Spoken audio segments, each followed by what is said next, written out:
आज आम्ही मशरूम बनवतोय. याआधी कधी बनवलं नव्हतं. इकडे काय काजू आहे ना, हां काजू आहे. हे टॅमॅटो घेतले कापून. आता कांदा ते सगळं वाटून घेतलं आहे. कांदा टॅमॅटो आणि ते काजू होते ना, मसाला हळद. मशरूम बघा किती बारीक झाले आणि त्याला पाणी किती सुटलं आहे. घेतले सगळं काढून परत मसाला सगळे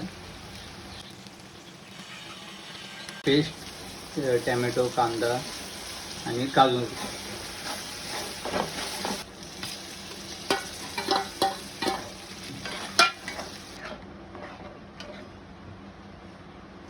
कोथिंबीर कस्तुरी मेथी कसुरी कसुरी मेथी. हे बघा कसं झालं.